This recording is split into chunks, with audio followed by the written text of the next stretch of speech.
Welcome back to the channel, ladies and gentlemen. It is everywhere, it is grabbing all the headlines. The debate about the pending Finance Bill 2023. It is really eliciting a lot of reactions. Now today, William Ruto was in a Thanksgiving church service in Narok. Just a day after his deputy Rigathi Gachagua had told off anybody who wants to oppose the bill. He told them that we have the numbers. Don't even bother trying to oppose this bill because we have the numbers. And he was referring to the number of members of parliament that they have, including the Azimio members of parliament that were compromised and they switched their allegiance. So just a day after that, these sentiments, the president was in Narok, and of course you always know that those Thanksgiving church services are always turned into rallies, political rallies.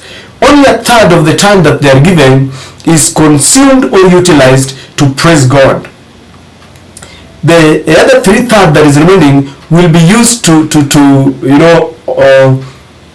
criticize and launch an onslaught against anybody who's against the Kenya Kwanza regime and the Kenya Kwanza policies. And the debate has been, how will people vote? Because the Azimio fraternity had said that they want to lobby for an open voting where each and every member of parliament will be called in front and you say whether you are in support or you oppose the bill. With that, Kenyans shall know that it is Mr. So-and-so who voted yes or no, because Kenyans are already giving a warning. So today, the president also, in fact, it's funny that they have found at least an equilibrium point, a convergence point, where they meet with the Azimio, because he also advocates for the open voting. Remember, Raila wants his team to vote openly so that Kenyans can know who really is betraying them. And William Ruto on the same breath also says that they want to see people voting openly so that he knows who votes against it, because William Ruto really wants this bill to pass. This is what William Ruto said, just quoting part of the extract, what he said, that I am waiting for the members of parliament who will go and vote against the employment of these young people, against housing that would give these people the chance to own a house with 5% mortgage. That is what Ruto said, because he has always maintained that the idea of deducting 3% of one's wages or salaries is meant to give Kenyans houses through a mortgage.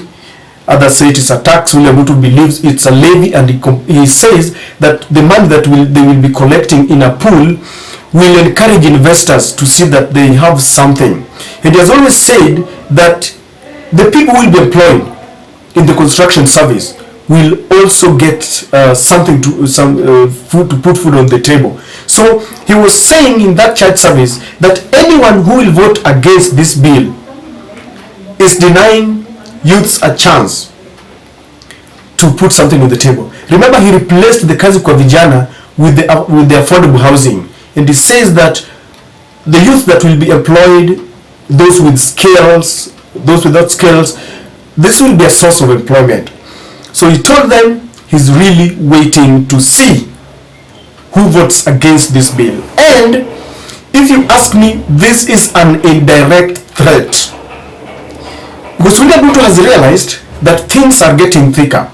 Already, the citizens are giving a warning and an ultimatum to the members of parliament. So they're telling them, if at all you will pass this bill, we are waiting for you. 2027 is not very far. And they will be coming back to ask for votes. And Kenyans have said, we are waiting. And William Ruto understands that the members of parliament are between a rock and a hard place, because on one side, the citizens are saying, we don't want this bill, the timing is incorrect. On the other hand, William Ruto and Rigathi Gachagua are saying, you must pass this bill. So he understands very well, because he's got the intelligence. He knows that this bill is very unpopular. Kenyans have rejected it in totality.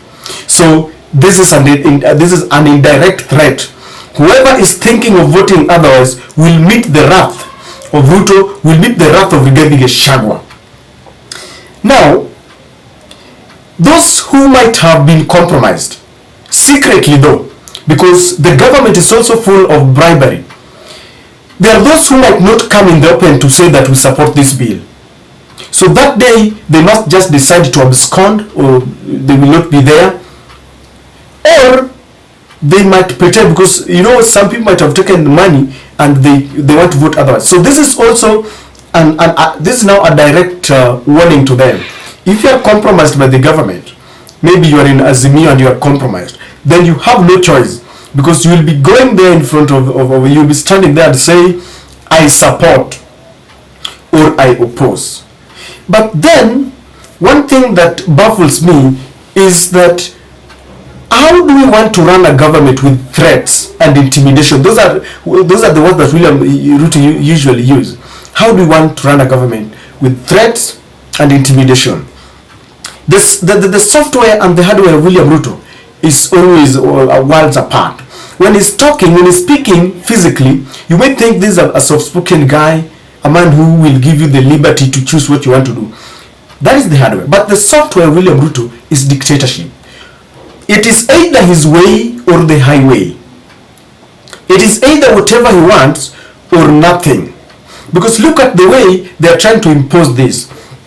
If he had given experts a chance, and of course this bill is undergoing some public participation, but from the records that we have, individuals, experts, financial experts, companies, they're telling William Ruto one thing: this is not the time to tax Kenyans. Of course, we know that a government cannot run without taxes. We need to really cement that very clear. Governments cannot run without taxation all over. The only difference between other governments and maybe this one of ours is when you tax citizens, let them see money, let them see value for their money. You see, if you are being taxed and you see good roads that are done up to standard, you've got better schools, and the hospitals have got doctors being paid well, and the facilities like medicine, people will not complain.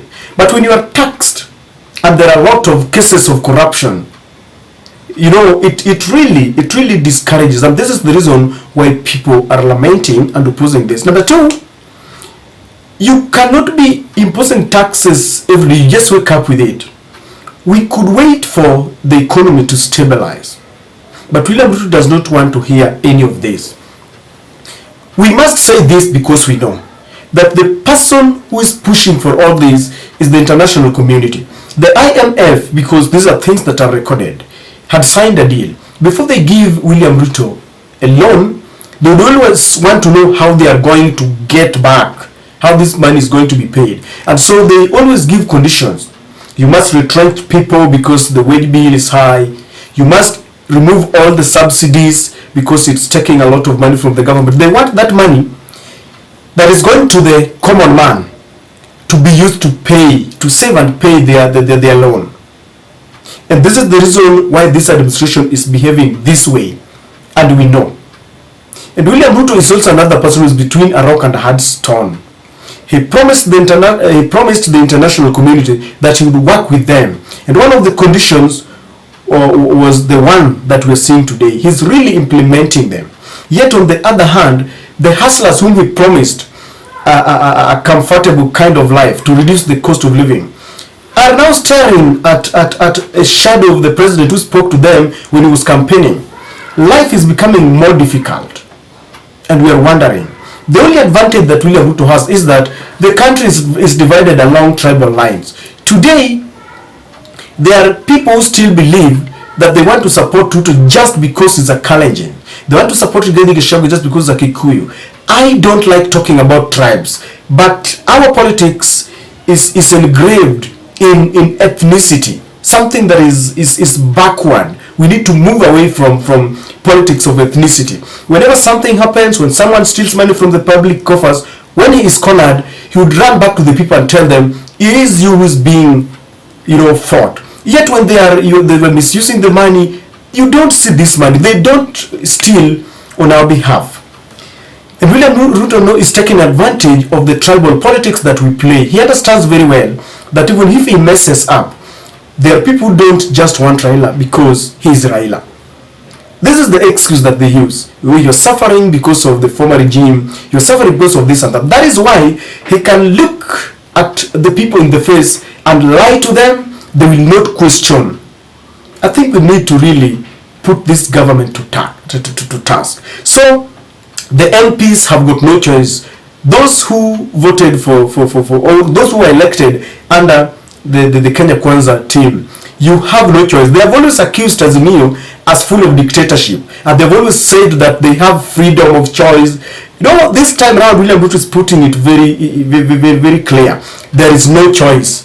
The policy is you must vote in favor of this bill. And so the battle's there, the battle lines have been drawn. We want to see what is happening. But Kenyans have opposed this. Even if Rigathi Gachagua is now telling us that it will pass by hook or crook, let them just know that Kenyans are against this bill, and one day kitaeleweka.